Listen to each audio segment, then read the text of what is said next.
అదిగో ఇదిగో హోదా అంటూ నేతలు ప్రకటనలు గుప్పిస్తున్నా ఏపీకి స్పెషల్ స్టేటస్ విషయంలో కేంద్రం మాత్రం పక్కా క్లారిటీలో ఉన్నట్లు కనిపిస్తోంది. హోదా ఇవ్వకుండా కేవలం ప్యాకేజ్ ఇచ్చి సరిపెట్టే ఆలోచనలో కేంద్ర ప్రభుత్వం ఉంది. జీఎస్టీపై చర్చ సందర్భంగా జైట్లీ చేసిన ప్రకటన ఇలాగే ఉంది. ప్రత్యేక హోదా వస్తుందని ఇంకా ఎక్కడో ఉన్న చిన్ని ఆశలు కూడా ఆవిరైపోయే పరిస్థితులు కనిపిస్తున్నాయి. ఏపీ ప్రభుత్వం చేస్తున్న ప్రయత్నాలు, మంత్రులు చేస్తున్న ప్రకటనలు చూస్తుంటే వారం 10 రోజుల్లో తీపి కబురు వస్తుందని అంతా అనుకుంటున్నారు. అయితే ఆ తీపి కబురులో ప్రత్యేక హోదా భాగంగా ఉంటుందో లేదో మాత్రం అనుమానంగానే ఉంది. కేంద్రం చేస్తున్న కసరత్తు అంతా ప్యాకేజీ చుట్టూనే తిరుగుతున్నట్లుగా ఉంది. హోదా కంటే ఎక్కువ నిధులు ఇవ్వడానికి కూడా సిద్ధంగా ఉన్నామని చెబుతున్న కేంద్రం హోదాను గోదాలోకి నెట్టేయడం ఖాయంగా కనిపిస్తోంది. జీఎస్టీ బిల్లుపై లోక్సభలో జరిగిన చర్చ సందర్భంగా కేంద్ర ఆర్థిక మంత్రి అరుణ్ జైట్లీ పరోక్షంగా ఇదే విషయాన్ని చెప్పారు. ప్యాకేజీకి అతీతంగా నష్టాన్ని పూడుస్తామన్నారు.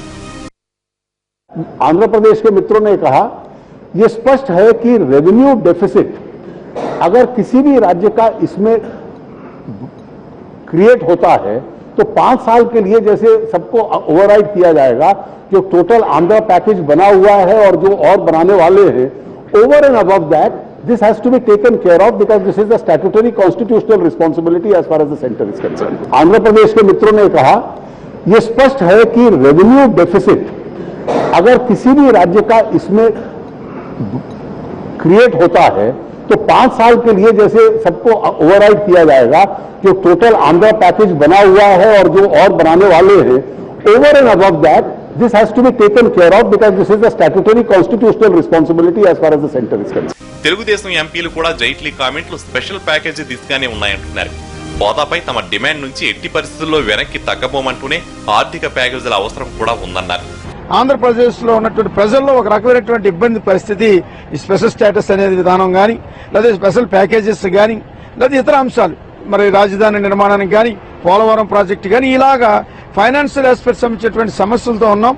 మరి మమ్మల్ని గట్టెక్కించాలి, స్పెషల్ స్టేటస్ ఇవ్వాలి, స్పెషల్ ప్యాకేజెస్ ఇవ్వాలి అనే విధానంతో మేము తెలుగుదేశం పార్టీ తరఫున మాట్లాడడం జరిగింది.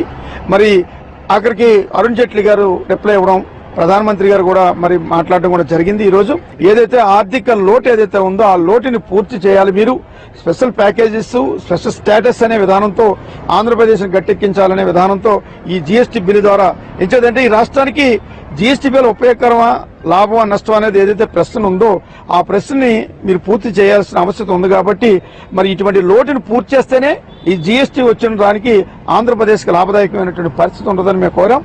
అయితే రాష్ట్ర బీజేపీ నేతలు మాత్రం కేంద్రం విధానాన్ని సమర్థిస్తున్నారు. హోదానా ప్యాకేజీనా అన్న దానితో సంబంధం లేకుండా ఏపీకి మేలు చేసే విధంగా నిర్ణయాలు ఉంటాయంటున్నారు. జీఎస్టీ బిల్లు అమల్లోకి వస్తే ఏదైతే తయారీ రంగంలో ప్రథమంగా ఉన్నటువంటి రాష్ట్రాలు ఉంటాయో, మ్యానుఫ్యాక్చరింగ్ స్టేట్స్ కొంత నష్టపోతాయి, కన్జ్యూమింగ్ స్టేట్స్ ఆ వస్తువులు కొనుక్కునే రాష్ట్రాలు కొంత లాభం పొందుతాయి.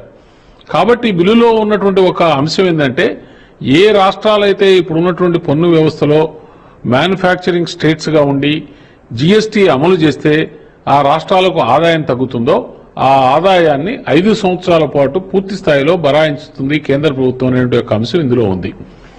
దాని దృష్ట్యా ఆంధ్రప్రదేశ్ కూడా అటువంటి నష్టం వస్తే ఆ నష్టానికి కేంద్ర ప్రభుత్వం సహాయం చేస్తుందా అని అడిగినప్పుడు ఆంధ్రప్రదేశ్కు సంబంధించినటువంటి విభజన చట్టంలో ఉన్న వివిధ అంశాల యొక్క విషయాలను పరిగణలో తీసుకుని మేము ఆర్థికంగా రాష్ట్రానికి ఏ విధంగా సహాయం చేయాలనే విషయం మీద ఆలోచన చేస్తున్నాం. తుది దశలో ఉంది. ప్యాకేజ్ లాగా మేము చేస్తున్నాం. దానికి అదనంగా ఈ జీఎస్టీ బిల్లులో పొందుపరిచిన నష్టం ఏదైతే వస్తుందో ఆ నష్టాన్ని పూర్తి స్థాయిలో ఆంధ్రప్రదేశ్కు అందిస్తామని చెప్పి ఆర్థిక మంత్రి గారు స్పష్టంగా చెప్పారు. కేంద్రం చేస్తున్న కసరత్తు తుది రూపుకొచ్చి ప్రకటన వెలువడే వరకు ఏపీ ప్రజల అనుమానాలు మాత్రం నివృత్తి కావు.